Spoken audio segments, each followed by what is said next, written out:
Okay, I'm just doing a bit of a vlog to update everybody on what the Jackson family's been up to since Easter, because we haven't caught up with a few people. So we went camping at Eddy Bay. That was pretty cool down there at Eddy Bay. I had to come back for work for a couple of days, but it was still pretty good. We went down there and we set up our family tent, which was awesome for Jasmine, because she's even at 7 years old, she could remember what our tent looked like, which was pretty embarrassing. Basically, we hadn't used it in about 5 years.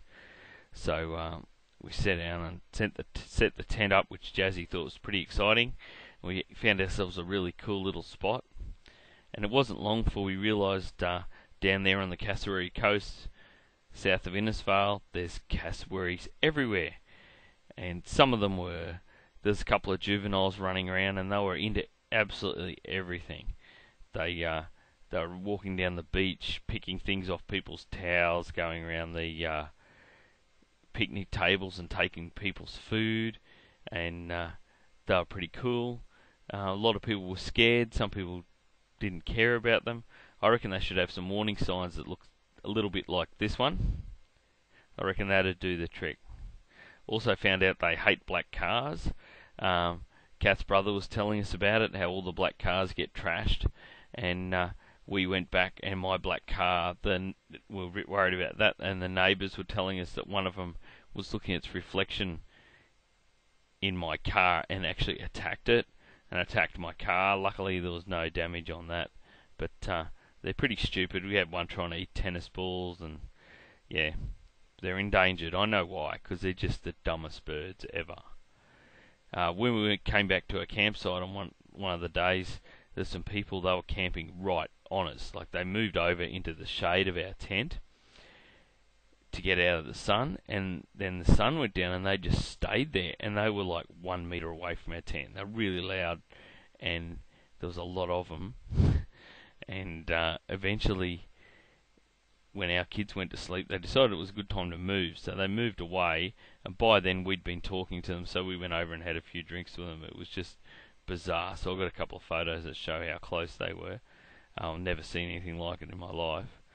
One of the best things I did on the weekend is I went for a swim with the kids, and I've got a little blow-up boat, and I put the kids in the boat, and I was out in like booby deep water with the swell coming in, and the weather was getting pretty bad, so there was a bit of a swell kicking in, and so I was swimming at times, and I found I was just struggling to control the boat, and then a couple of big waves come in and ripped it out of my hands, and the kids just went flying off riding the surf, and that was all funny until they went down into the swimmers, and the little boat got picked up and dumped on these people.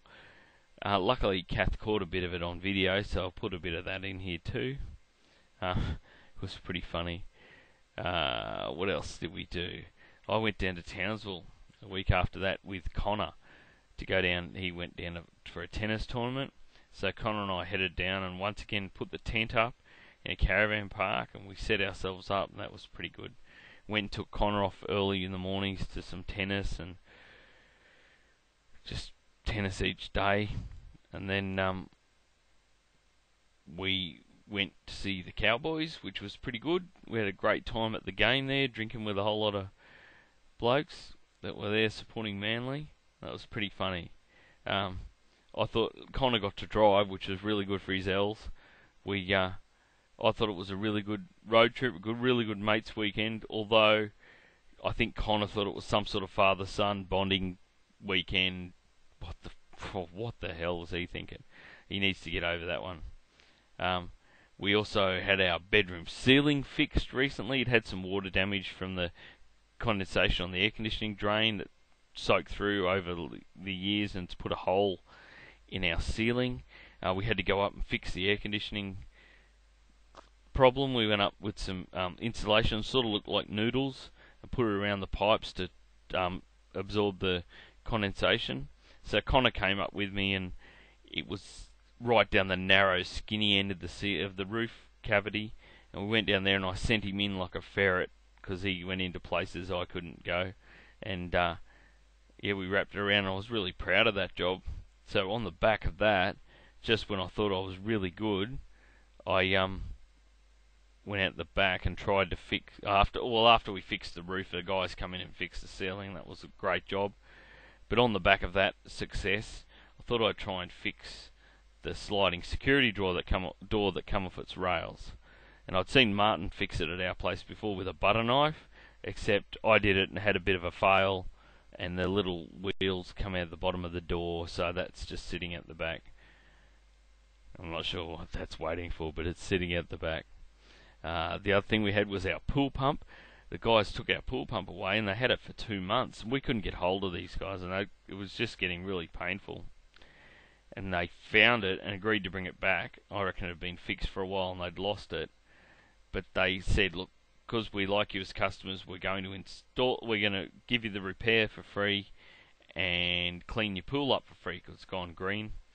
And Kath sort of said, that's great, but we're not going to use you anymore as our service people. And that was probably something she should have told them afterwards, because they haven't turned up with the pump yet. So we'll wait and see what happens with that one. And the most fun thing was Thursday night, when one of our staff stole $500. Oh my God, $500. So I only realised after they'd gone home and checked the money out and went, holy shit, there's $500 missing. So I rang her up. She denied it. No, I didn't take it. Blah, blah, blah, blah, blah. And then they rang back and she agreed she'd stolen a small amount of money. And I confronted her, said, sure there wasn't anything else? No, there wasn't. And her mum came in the next day to bring us in the money. $85 or something it was. And we told her we'd been in contact with the police and security. We're looking at video footage and everything. And then she went home and her daughter magically came out and said, oh, I forgot this $350 I found. So we put that together, and her mum made up the difference, and she's just lucky to have a mum that cares for her. But it's just, I've got no words for that one. Because I was being a bit of a mentor with her school and career decisions and having a big chat to her that night, and I just feel really backstabbed and betrayed, and there's just a million words. So anyway, not happy about that one. That's about it. It's all the excitements for the Jacksons. Lots of things. I've got uni exams in a few weeks, so I've got to go study. I'm really loving uni at the moment. I can't wait to go full time, and I'm doing pretty good. Even if I do say so myself, I'm doing pretty good. But these exams that are coming up are worth 50% of my marks for my subjects, so I'll wait and see if I love uni in the next few weeks when I get my results back. So I may have spoken to you about some of these things or none of these things, and if you want to know any more details, just ask us, because we want to share with you all these exciting things that are happening to us, but it's hard to keep everyone up to date, and hopefully this lets you know how we're all going.